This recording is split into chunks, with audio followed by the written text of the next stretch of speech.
오늘 하나님의 말씀 보도록 하겠습니다. 오늘 하나님의 말씀은 레위기 4장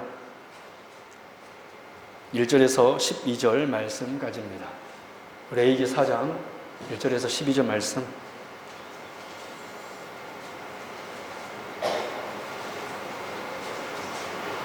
레위기 4장 1절에서 12절 말씀까지 같이 교도하도록 하겠습니다.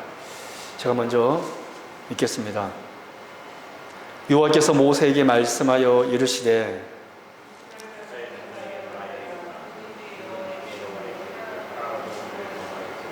만일 기름 부음을 받은 제사장이 범죄하여 백성의 허물이 되었으면 그가 범한 죄로 말미암아 흠없는 수송아지로 속죄 제물을 삼아 여호와께 드릴지니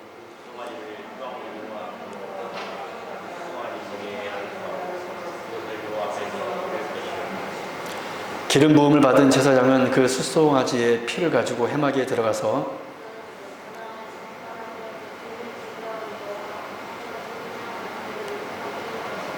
제사장은 또 그 피를 여호와 앞 고 회막 안 향단 뿔들에 바르고 그 송아지의 피 전부를 회막 문 앞 번제단 밑에 쏟을 것이며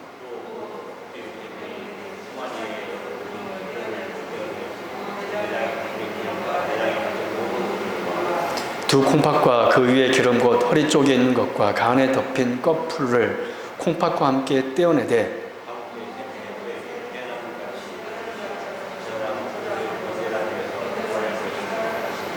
그 수송아지의 가죽과 그 모든 고기와 그것의 머리와 정강이와 내장과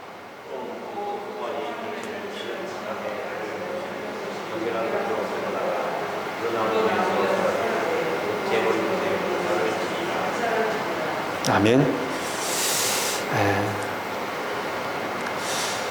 오늘 오신 여러분들을 진심으로 환영하고 축복합니다.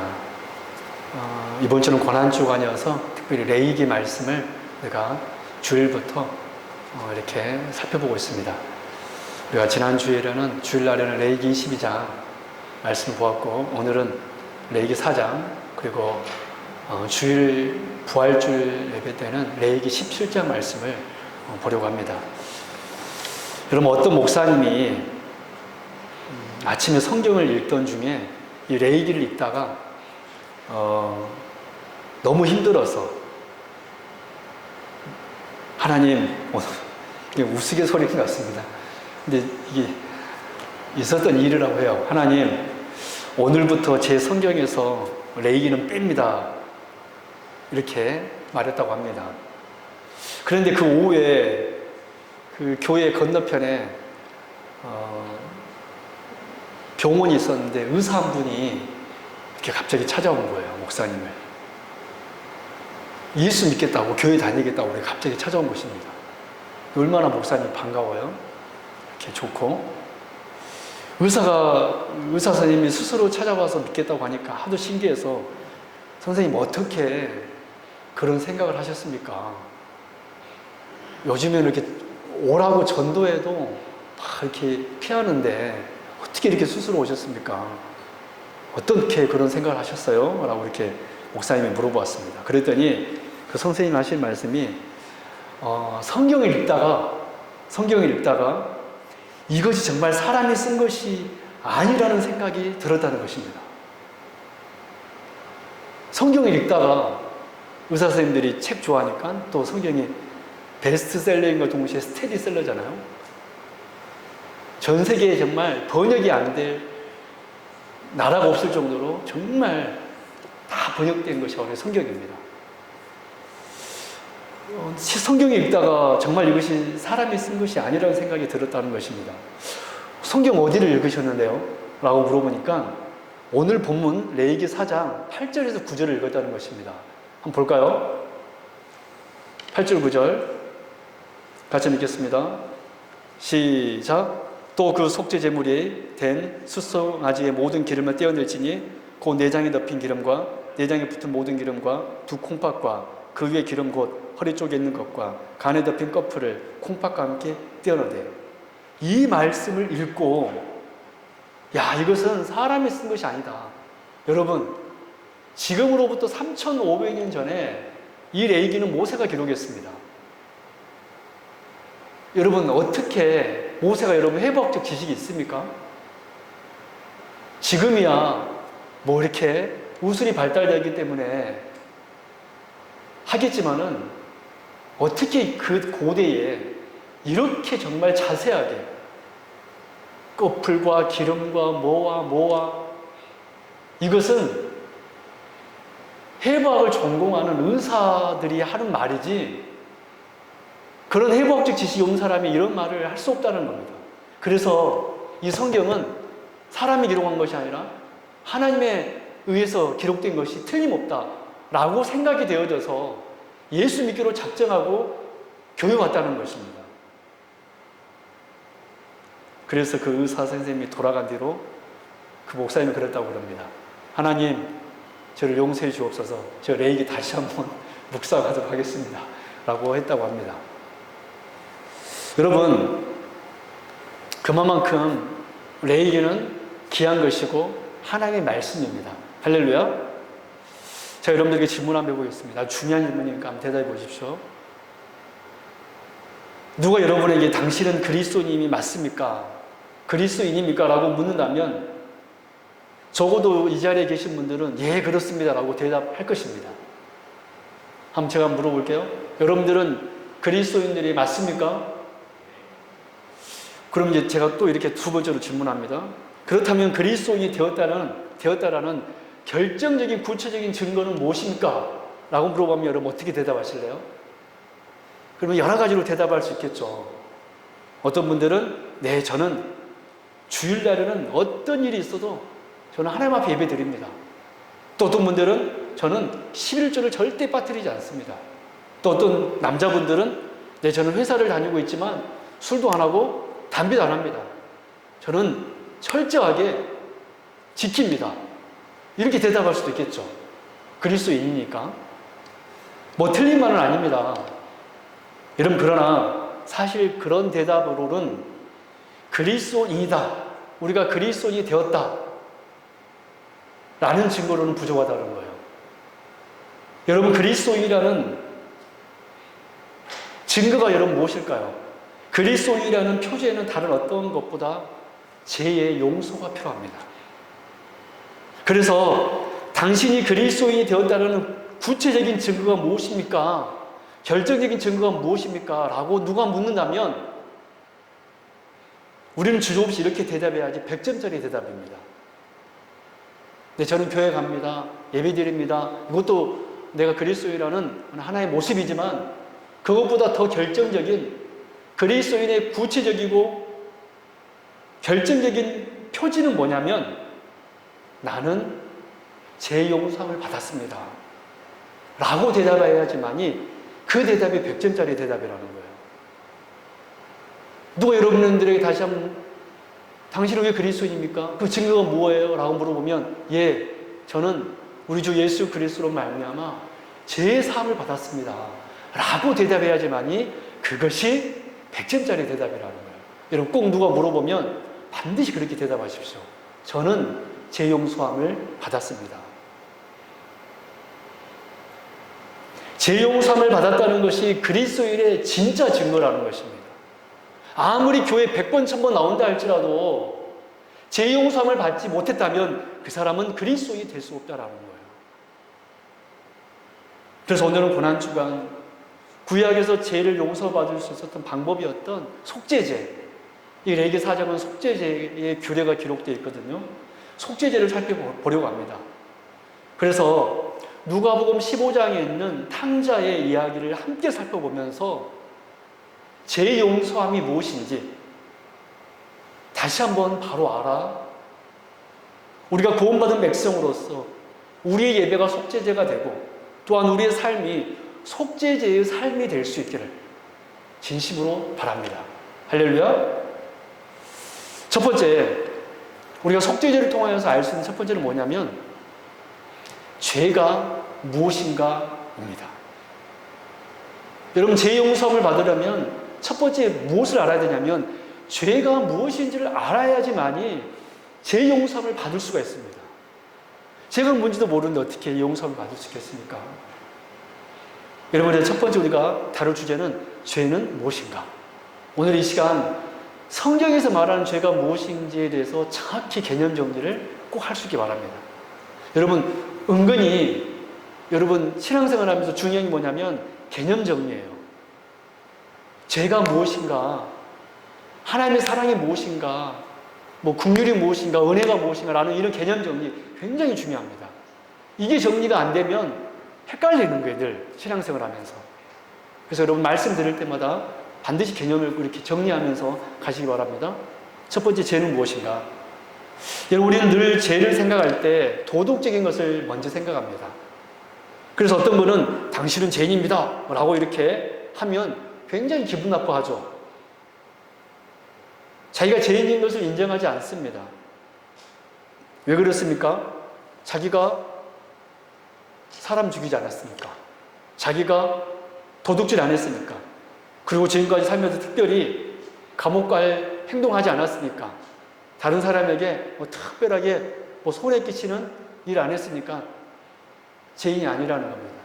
여러분, 지나가는 사람 붙들고 당신은 죄인입니다 한번 해보십시오. 뺨 맞을 겁니다. 참 이게 우리가 전도하면서 제일 어려운 게 바로 죄인이라는 것을 알게 하는 것이 참 어려운 거예요. 그래서 우리 힘으로는 되지 않고 사실은 성령의 도우심으로만 됩니다. 그러나 우리는 말씀대로 말해줄 수는 있어야 돼요. 여러분, 또 심지어 제가 이렇게 사역하면서 이런 분도 보았습니다. 성경 공부를 했는데 여러분, 우리는 죄인입니다. 그래서 예수 그리스도 십자가 필요합니다. 뭐 이런 말을 목사들이 자주 하잖아요. 그러니까 그 여성도님이 저한테 하시는 말씀이 조용히 찾아와서 그러는 거예요. 목사님, 저도 제 자신이 죄인이라고 인정하고 싶은데 인정이 안 돼요. 즉, 당신이 지옥에 갈 만한 죄를 지었는가? 그것은 아니라는 거예요. 내가 얼마나 그렇게 잘못했는가? 여러분, 그런 생각이 들 수 있을까요? 없을까요? 남자분보다는 여자분들이 정말 착한 주부들 많이 있잖아요? 여러분, 주부들이 생각할 때 내가 뭘 그렇게 잘못했다고 꼭 지옥까지 가야 되는가? 너무 하나님이 가혹한 것은 아닌가? 이런 생각이 든다는 겁니다. 하면서 힘들어하는 분을 제가 보았습니다. 여러분, 그렇다면 정말 그분의 말대로 그분은 정말 죄인이 아닐까요? 정말 지옥에 갈 만큼 잘못을 하지 않은 걸까요? 여러분, 성경에서 말하는 본질적인 죄는 뭐냐면 히브리어로 죄, 하타라고 합니다. 이 뜻은 뭐냐면 빗나가다, 벗어나다, 방황하다, 배회하다 이런 뜻이 있습니다. 빗나가다, 벗어나다, 방황하다, 배회하다. 이게 바로 죄의 의미입니다. 즉, 성경에서 말하는 죄는 뭐냐면 하나님과의 관계가 떨어져 버린 상태가 바로 죄입니다. 여러분, 이거 꼭 개념 정리하십시오. 죄라는 건 뭐냐면 하나님과의 관계가 떨어져 버린 상태가 뭐냐면 그 상태 자체가 죄예요. 그래서 반대로 성경이 말하는 의는 뭐냐면 내가 하나님의 관계 속에 있는 것이 바로 의입니다. 즉, 하나님을 전적으로 의지하고 있는 상태가 의인 것입니다. 그래서 의로운 사람은 어떤 사람이냐면 어떤 순간 속에서 하나님을 예배하고 하나님을 자랑하고 하나님을 의지하고 의존하는 사람이 성경에서 말하는 의로운 사람입니다. 여러분, 성경에서 노아는 당대의 의인이라는 말씀이 있잖아요. 그 말은 뭔 말이냐면 노아가 당연히 그랬겠지만 다른 사람보다 더 착한 일을 했기 때문에, 도덕적으로 착한 일을 했기 때문에 의로운 사람이다. 물론 그랬을 것입니다. 그러나 성경에서 말하는 의는 뭐냐면 세상에 있지 아니하고 세상을 바라보지 아니하고 하나님을 바라보고 있다는 것, 하나님을 의지하고 하나님을 의존하고 하나님의 말씀을 따르고 있는 그 상태, 그게 바로 의이고 그 사람이 바로 의로운 사람입니다. 그래서 죄인은 어떤 사람이냐면 하나님과 아무 관계가 없는 사람들이 죄인인 거예요.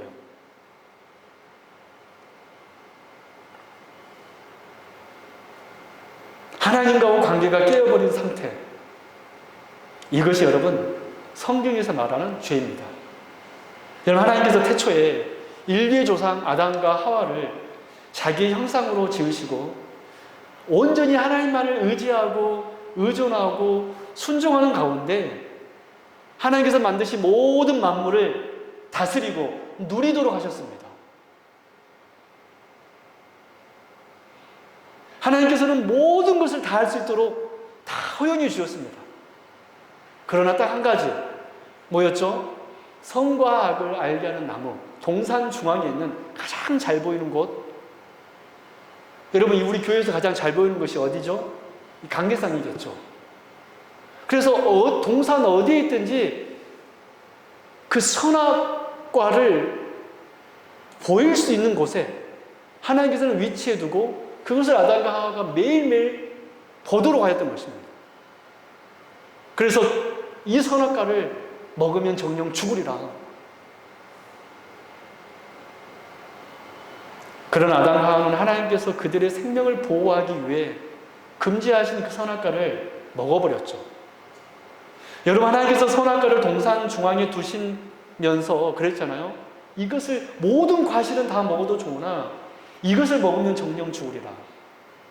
하나님께서는 다 허용하셨습니다. 그런데 참 이상하게 사람들은 모든 것을 다 허용하신 하나님을 보지 않고 한 가지 금한 것, 그거 가지고 너무했다. 우리 하나님은 왜 선악과를 만들어서 아담으로 하여금 범죄하게 만들었는가? 원인 제공은 하나님이 하지 않았느냐? 제가요, 성경 공부하면서 왜 선악과를 만들었는가? 이 질문을 정말 수도 없이 들었습니다. 제가 그 질문을 받아들일 때마다 참 마음이 아팠어요.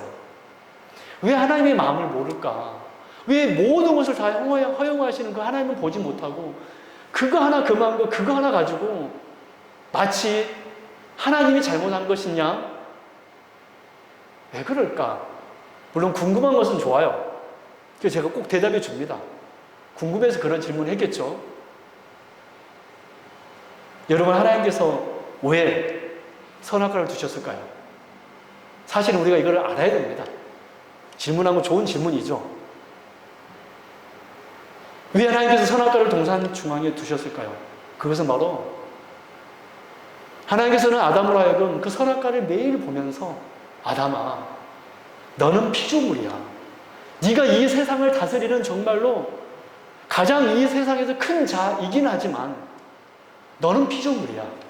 나를 의지하고 의존할 때야만이 너는 에덴 동산에서 영원한 복을 누릴 수 있어.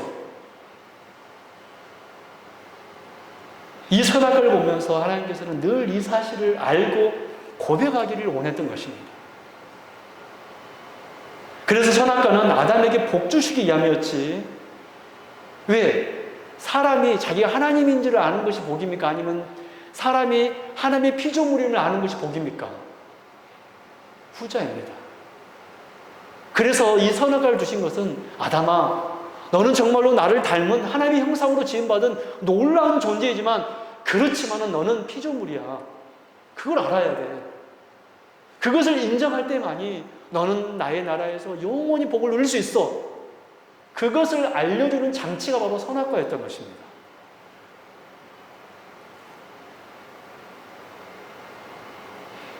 그래서 이 선악과는 하나님을 의존할 수밖에 없는 장치. 여러분, 의가 아까 지금 뭐라 그랬죠? 성경에서 말하는 의란 하나님께 의존된 상태. 즉 선악과를 바라보면서 하나님, 저는 피조물이에요. 저는 하나님을 의존할 수밖에 없어요. 저는 하나님을 의지할 수밖에 없어요.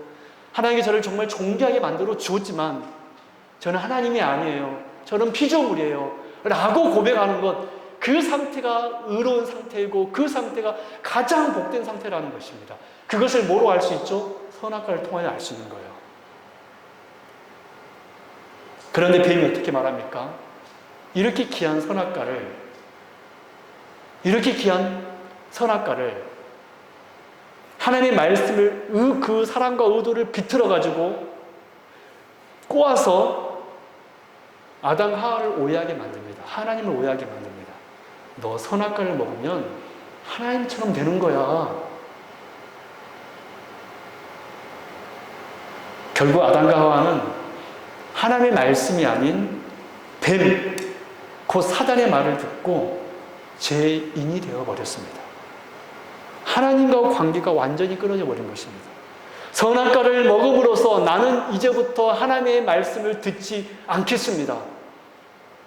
독립을 선언해 버린 거예요. 즉 하나님과 관계가 끊어져 버린 것입니다. 하나님을 의지하지 않겠다는 것입니다. 나도 하나님 되겠다는 것입니다.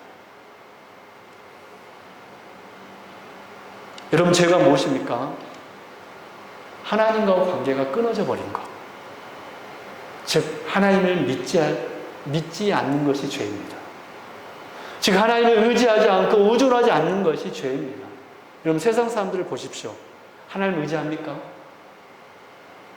그러니까 그들이 죄인인 것입니다. 좀 더 쉬운 예를 들어 드릴게요. 우리가 잘 아는 누가복음 15장 탕자 이야기가 있죠. 여러분, 탕자 이야기도 우리에게 죄가 무엇인지에 대해서 정확하게 가르쳐주고 있습니다. 여러분, 탕자가 누가복음 15장 17절 18절에서 이렇게 이야기합니다. 이에 스스로 돌이켜 이르되 내 아버지에게는 양식이 풍족한 품굿이 얼마나 많은가. 나는 여기서 주려 죽는구나. 내가 일어나 아버지에게 가서 이르기를 아버지, 내가 하늘과 아버지께 죄를 지었사오니. 여러분, 왜 탕자는 지금 자기가 자신을 죄인이라고 고백하고 있습니까? 왜 그가 지금 돼지가 먹는 지온 열매로 배를 채우고 있는 신세, 그것도 부족해서 굶고 있는 비참한 상태가 되어버린 것입니까? 왜 그랬죠? 그 이유는 단순합니다. 그가 바로 아버지 곁을 떠나버렸기 때문에 그렇습니다. 여러분, 그래서 죄란 하나님 아버지를 떠난 것이 바로 죄입니다. 그 둘째 아들 탕자는 그것을 비로소 깨달은 거예요. 비참한 상태가 되어서. 여러분, 그래서 우리가 하나님을 떠나서 아무리 선한 행동을 할지라도요, 여러분, 그것은 의가 될 수 없습니다. 왜냐하면 아버지 곁을 떠나버린 삶 자체가 죄인의 삶이 되기 때문에 그렇습니다. 그럼 왜 죄인인 우리가 지옥에 갈 수밖에 없나요? 아버지의 품을 떠난 탕자가 비참해질 수밖에 없었던 것처럼 결국 하나님을 떠난 인생은, 즉 하나님을 믿지 않는 인생은 하나님이 없는 곳, 바로 지옥에 갈 수밖에 없는 것입니다. 사람들이 말합니다. 내가 무슨 죄를 저질렀길래 지옥에 가야 하나. 그 모든 것들은 기독교인들이 지은 허무맹랑한 이야기다.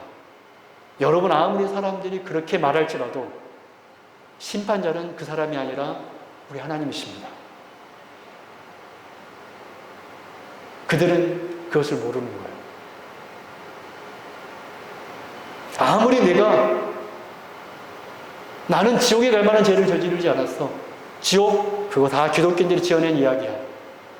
자기들이 포교 활동을 하기 위해서라고 비판할지 모르겠지만, 믿지 않겠지만은, 여러분, 심판자는 우리가 아니라 하나님이십니다.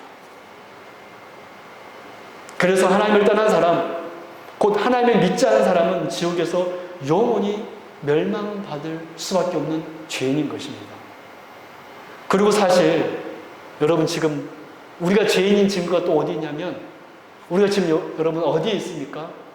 에덴 동산에 있습니까? 여러분 지금 우리가 어디에 있죠? 우리는 전부 전주시에 있습니다.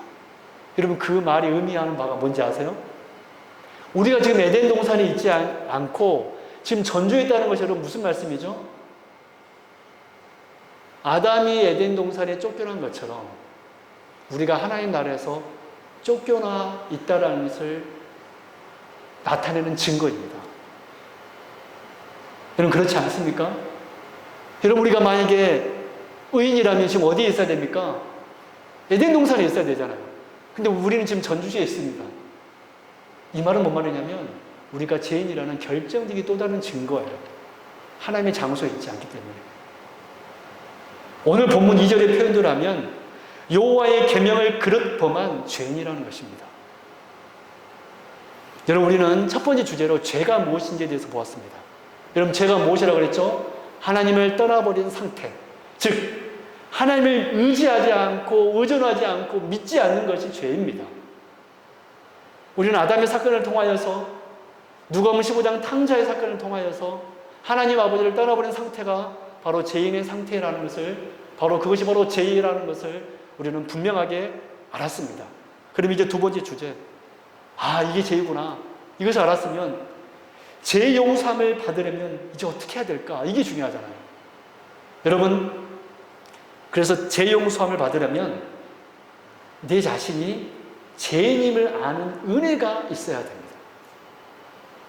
우리가 죄 용서함을 받으려면 내가 죄인이라는 것을 깨달아야지만이, 그래야지만이 죄 용서가 시작된다는 것입니다.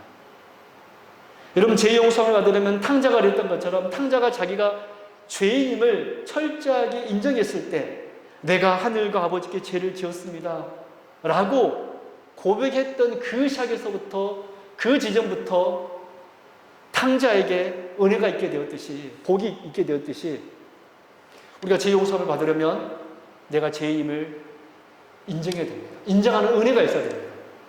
여러분, 본문 2절 한번 보도록 하겠습니다. 본문 2절 같이 합독할까요? 시작.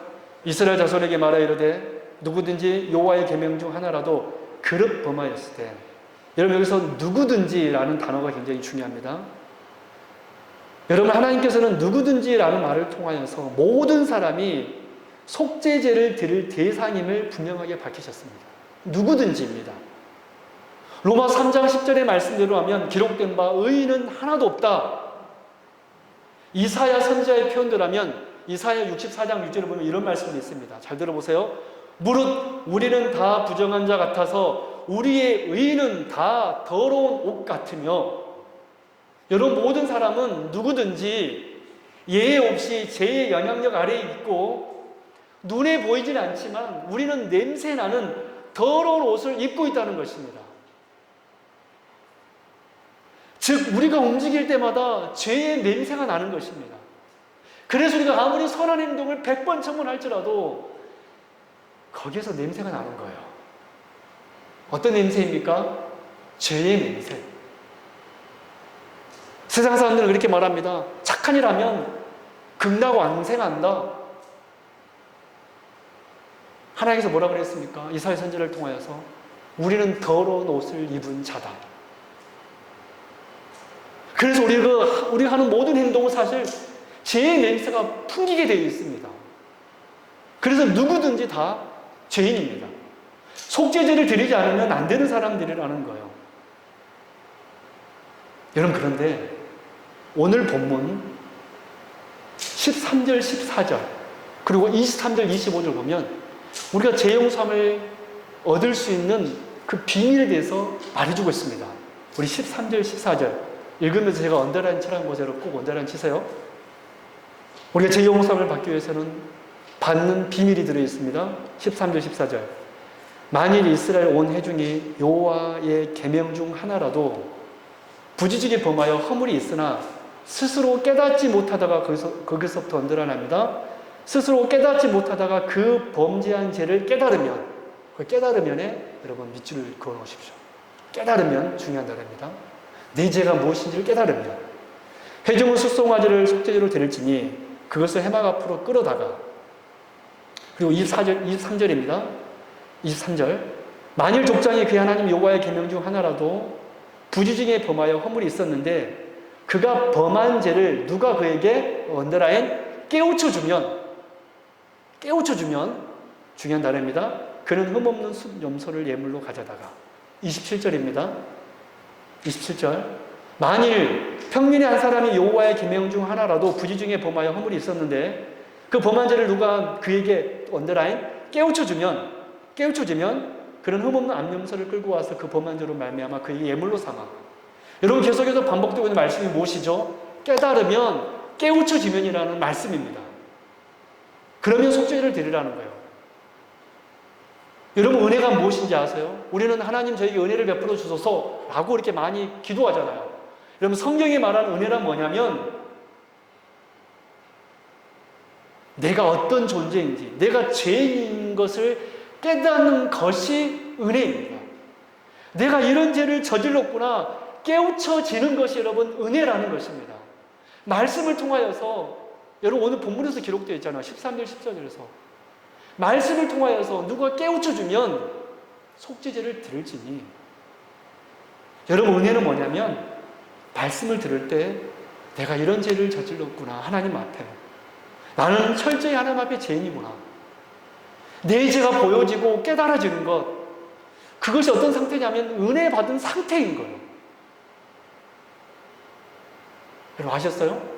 은혜라는 것은 말씀을 통하여서 내가 누구인지를 알게 되는 것이 바로 은혜이고, 말씀을 통하여서 하나님은 어떤 분이신지를 알게 되는 것이 은혜인 것입니다. 이런 의미에서 여기 계신 분들은 다 은혜 받은 사람이고, 또 앞으로도 계속해서 말씀을 통하여서 은혜를 받게 될 것입니다.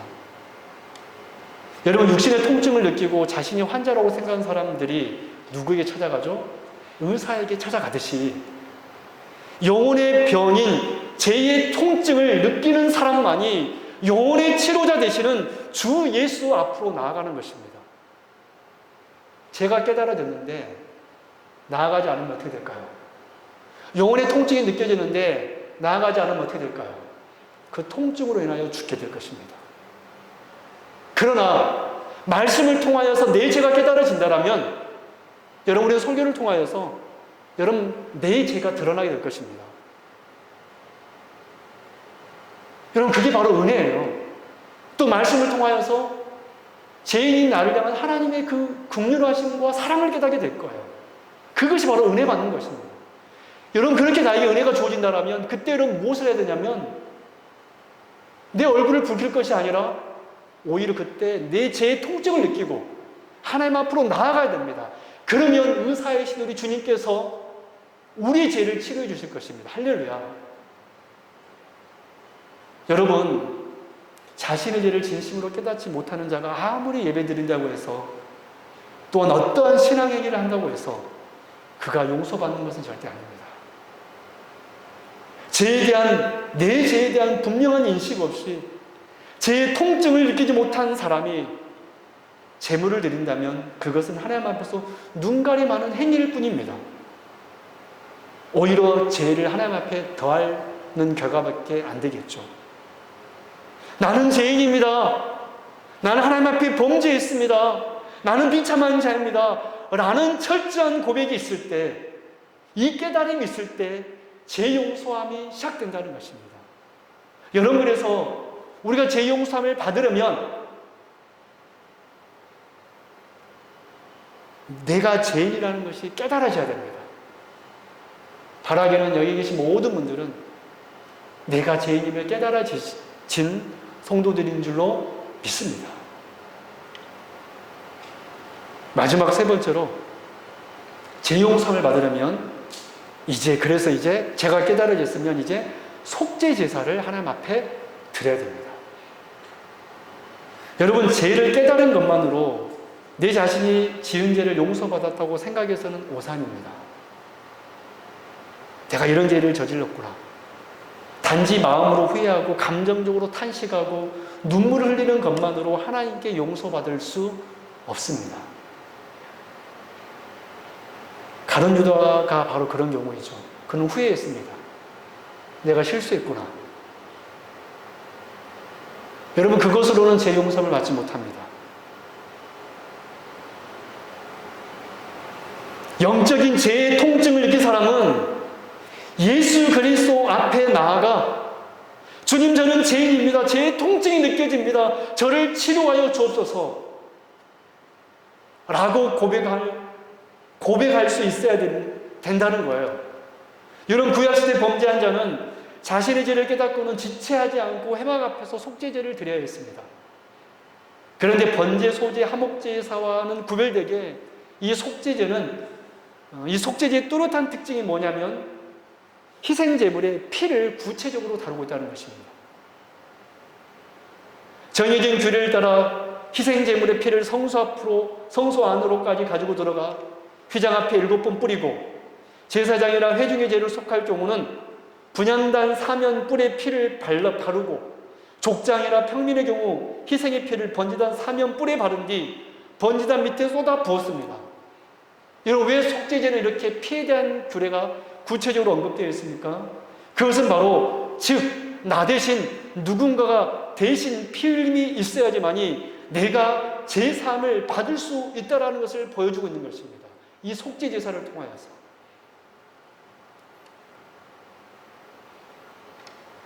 여러분, 그래서 우리가 죄 용서를 받으려면 속죄제사를 드려야 되는데, 그 드리는 이유는 뭐냐면 나 대신 누군가가 피를 흘려야지만이 나의 더러운 죄가 사함받게 된다는 것입니다. 여러분, 왜 속죄제물에 피 흘림이 있어야지만이 우리의 죄가 용서받을 수 있었을까요? 여러분, 레위기 17장 11절 보면 이런 말씀이 있습니다. 우리가 주일날 살펴볼 말씀인데요, 먼저 잠깐 저희가 읽어보도록 하겠습니다. 왜 피 흘림이 있어야지만이 용서를 받을 수 있는가? 여러분, 우리가 이 사실을 알아야지만이 예수 그리스도께서 왜 십자가에서 보혈의 피를 흘리셔야만 했는가를 알 수 있습니다. 우리가 마냥 그렇게 고백하면 안 되잖아요. 레위기 17장 11절입니다. 육체의 생명은 피에 있으므로 내가 이 피를 너희에게 주어 단에 뿌려 너희의 생명을 위하여 속하게 하였나니, 생명이 피에 있으므로, 그거 중요합니다. 언더라인 치십시오. 생명이 피에 있으므로 피가 죄를 속하느니라. 여러분, 하나님께서는 사람의 생명이 이 피에 있기 때문에 이 피를 우리를 구원하시는 독특한 도구로 삼았습니다. 그래서 하나님께서는 레위기 17장 11절의 말씀을 통하여서 이 피로 너희들의 죄를 속하겠다라고 선포하신 것입니다. 그런데 여러분, 이 놀라운 개념이 신약시대에 와서 이렇게 변했습니다. 제가 레위기 17장 11절을 신약시대 버전으로 한번 읽어볼게요. 내가 예수 그리스도를 너희에게 주어 십자가에 뿌려 너희의 생명을 속하여 생명을 위하여 속하게 하였나니, 생명이 피에 있으므로 예수 그리스도가 죄를 속하느니라.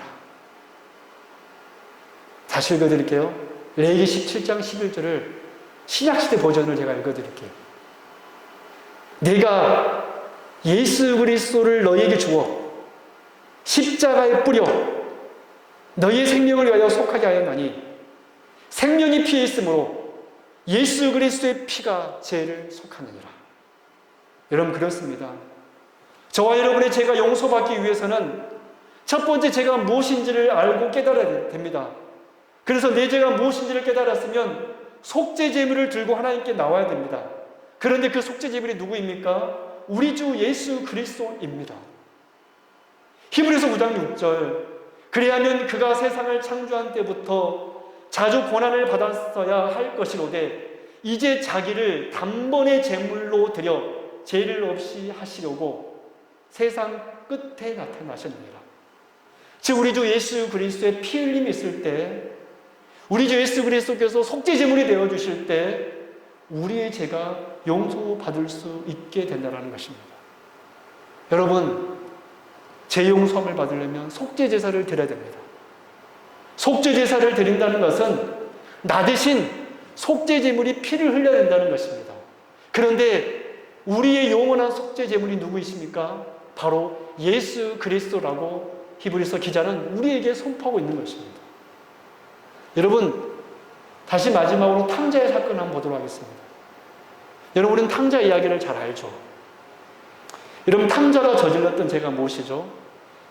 그냥 요즘 우리 시국으로 하면 집 나간 겁니다. 아버지한테 한 소리 하고, 아버지, 저 재산 주십시오. 그냥 이제는 제가 독립하겠습니다. 여러분, 독립하는 것이 뭐라 그랬어요? 하나님께 독립하는 게 뭐라 그랬어요? 죄라 그랬죠? 이 탕자가 그랬습니다. 아버지! 그래서 집을 나갔습니다. 여러분, 당시 아버지가 돌아가시기 전에 상속을 받는 것은 악한 행위였습니다. 그것은 곧 아버지에게 빨리 죽으라고 하고 말하는 것과 똑같은 거였습니다. 왜냐하면 아버지가 돌아가실 때 상속이 주어지니까. 여러분, 탕자의 죄가 여러분 무엇인지 아세요? 집 나간 가출한 정도입니까? 아닙니다. 여러분, 신명기 21장 18절에서 21절 보면 이 탕자의 죄에 대해서 설명하고 있습니다. 제가 읽어드릴 테니까 한번 들어보십시오. 탕자가 도대체 무슨 죄를 저질렀는가? 신명기 21장 18절 21절. 사람에게 완악하고 폐역한 아들이 있어 그의 아버지의 말이나 그의 어머니의 말을 순종하지 아니하고 부모가 징계하여도 순종하지 아니하거든. 참 요즘 자식들 보면 순종하지 않는 자식들 많죠? 다 이 죄에 해당합니다. 순종하지 아니하거든. 그의 부모가 그를 끌고 성문에 이르러 그 성읍 장로들에게 나아가서 그 성읍 장로들에게 말하기를 우리의 이 자식은 완악하고 패역하여 우리 말을 듣지 아니하고 방탕하며 술에 잠긴 자라 하면 그 성읍의 모든 사람들이 그를 돌로 쳐 죽일지니 이같이 내가 너희 중에서 악을 제하라. 그리하면 온 이스라엘이 듣고 두려워하리라. 여러분, 그래서 탕자는 어떤 죄를 저질렀습니까?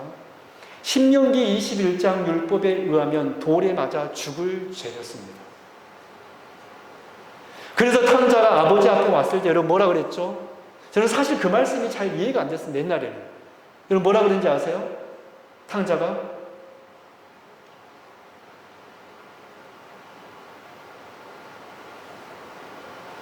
아버지, 내가 이런 아버지께 가서 이러기를 아버지, 내가 하늘과 아버지께 죄를 지었사오니 지금부터는 아버지의 아들이라 일컬음을 감당하지 못하겠나이다.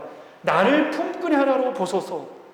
저는 이 말이 이해가 안 갔습니다. 아니 집 한번 나갔다고 왜 탕자는 자기를 종으로 써달라고 했을까? 여러분, 이때 당시 종은 어떤 사람들입니까? 동물하고 똑같은 존재입니다. 지금 그 말은, 이 말은 곧 무슨 말이죠? 아버지, 제발 목숨만 살려주십시오 라고 말하는 것입니다. 사실 신명기 21장 율법에 의하면 그는 돌에 맞아 죽을 죄인이었기 때문에, 그래서 나를 품꾼의 하나로 써달라고 한 것은 아버지 제발 목숨만 살려주십시오 라고 말한 것과 같은 것입니다. 여러분, 그래서 이 신명기 이 말씀을 잘 알고 있었던 당시 종교 지도자들은 예수님께 이야기를 들으면서 이런 생각을 했을 것입니다. 저 돌에 맞아 죽을 놈. 이 탕자의 이야기를 들으면서 그들은 율법을 잘 알고 있었기 때문에 이 폐역한 자식, 이 탕자의 모습을 보고 이 이야기는 이제 돌에 맞아 죽는 이야기로 끝나겠구나 라고 생각했던 것입니다. 그런데 우리가 알다시피 이 탕자의 이야기는 돌에 맞아 죽은 것으로 끝나지 아니하고 놀라운 반전이 일어납니다. 어떤 반전이 일어나죠? 아직도 거리가 먼데 아버지가 그를 보고 측은히 여겨 달려가 목을 안고 입을 맞추니, 탕자가 돌아왔을 때 그는 정죄받은 것이 아니라, 율법에 의해서 정죄받은 것이 아니라, 돌에 맞아 죽은 것이 아니라 오히려 아버지는 그를 위하여 잔치를 벌였던 것입니다. 여러분, 어떻게 이런 반전이 일어나게 되었을까요? 하나님께서는 반드시 율법을 성취하는 분이십니다. 율법대로라면 여러분, 이 탕자는 어떻게 대해야 됩니까?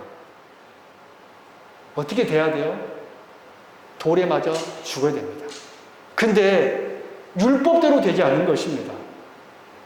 여러분, 하나님은 지금 율법을 바꾸어서 시행하고 있는 것입니까? 그것이 아닙니다, 여러분.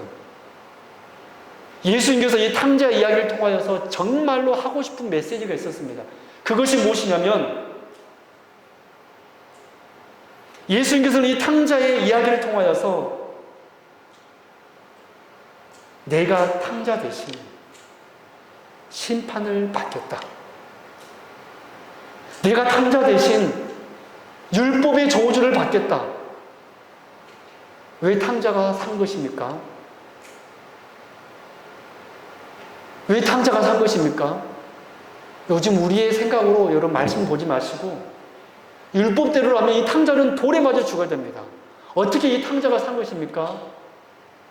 탕자 대신 예수님께서 속죄 제물이 되어주신다는 것입니다. 탕자가 받을 그 율법의 저주를 예수님이 대신 받으신 것입니다. 그래서 이 탕자의 이야기가 돌에 맞아 죽은 것으로 끝나지 아니하고 잔치를 벌리는 사건으로 끝이 나는 것입니다. 여러분, 이 말씀이 이해되어지십니까? 이 말씀이 여러분 복음으로 다가오십니까? 여러분, 피 흘림이 없이는 제사함도 없습니다. 이것이 바로 속죄제입니다. 우리가 죄 용서함을 받으려면 속죄제물을 가지고 하나님 앞에 나아가야 됩니다. 그 속죄제물이 누구입니까? 바로 우리 주 예수 그리스도입니다. 그래서 우리는 하나님 앞에 이렇게 고백해야지만이 우리에게 죄 용서가 주어집니다. 하나님, 저는 죄인입니다. 저의 죄를 속하기 위하여 저 대신 우리 주 예수 그리스도께서 십자가에서 피 흘리셨습니다. 그 공로로 저의 죄는 사함 받았습니다. 이 고백이 저와 여러분의 고백이 될 수 있기를 바랍니다. 이런 말씀을 맺도록 하겠습니다. 오늘 우리는 속죄제를 통하여서 죄가 무엇인지를 보았습니다. 그리고 속죄제를 통하여서 어떻게 죄 용서함을 받을 수 있는지를 다시 한번 말씀을 통하여서 자세히 살펴보았습니다. 여러분, 죄가 무엇이죠? 하나님을 떠나 있는 상태가 죄입니다. 하나님을 믿지 않는 것이 죄입니다. 그래서 죄인이 우리에게 죄 용서함이 있으려면 내 죄가 무엇인지를 깨달아져야 됩니다. 그것은 내 힘으로 되는 것이 아닙니다. 주의 말씀이 내게 주어질 때 성령의 은혜로 말미암아 내가 죄인이구나, 내가 하나님과 끊어져 버렸구나, 이 깨달음이 있는 자, 그 사람이 하나님 앞에 속죄제물을 가지고 나옵니다. 그 속죄제물이 무엇입니까? 바로 우리 주 예수 그리스도이십니다. 우리는 하나님 앞에 이렇게 고백할 수 있어야 됩니다.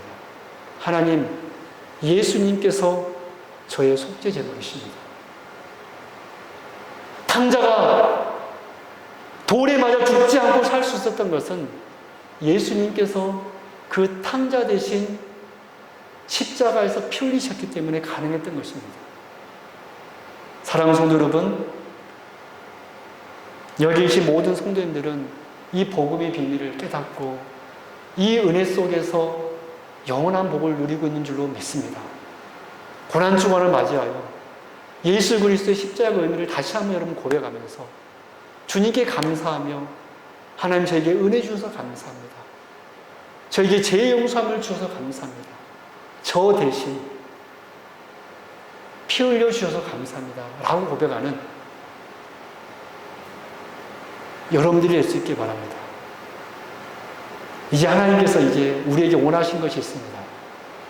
우리가 죄 용서함을 받은 그리스도인이라면 우리도 이제 내 옆에 있는 사람을 용서할 수 있어야 됩니다.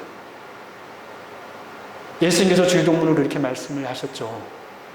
우리가 우리에게 죄 지은 자를 사여 준 것 같이 우리 죄를 사여 주옵시고. 예수님께서는 이 주기도문을 해석하면서 이렇게 말씀하십니다. 마태복음 6장 14절 15절 말씀. 너희가 사람의 잘못을 용서하면 너희 하늘 아버지께서도 너희 잘못을 용서하시려니와 너희가 사람의 잘못을 용서하지 아니하면 너희 아버지께서도 너희 잘못을 용서하지 아니하시리라. 여러분, 우리는 죄 용서함을 받은 사람입니다. 여러분, 그리스도인의 증거가 무엇이라고 그랬죠? 나는 죄 용서함을 받았습니다 라는 고백이라고 그랬잖아요. 우리가 죄 용서함을 받았으면 우리도 내 옆에 있는 사람을 용서할 수 있어야 됩니다. 그렇지 않으면 하나님께서 우리를 용서하지 않겠다고 그랬습니다. 여러분, 내 옆에 있는 사람들을 사랑하고 용서하고 귀하게 여기고 존귀하게 여기고 그렇게 살아가는 참 그리스도인 될 수 있기를 주님의 이름으로 축원합니다. 기도하겠습니다. 하나님 아버지, 감사합니다. 오늘 내게 말씀을 통하여서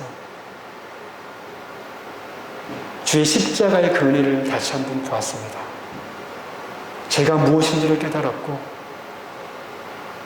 우리 주 예수께서 나 대신, 탕자인 나 대신 피를 흘리셨음을 보았습니다. 우리가 제 용서의 은혜를 받았사오니 이제 우리도 내 옆에 있는 사람들을 용서할 수 있는 용서의 사람 되게 하여 주옵소서. 고난 주간 이 사실을 깨달으며 당신이 왜 그리스도입니까? 라고 고백할 때 저는 제 용서함을 받았습니다. 라고 고백하는 주의 백성들 되게 하여 주옵소서. 거룩하신 우리 주 예수 그리스도의 이름으로 간절히 기도드리옵나이다. 아멘.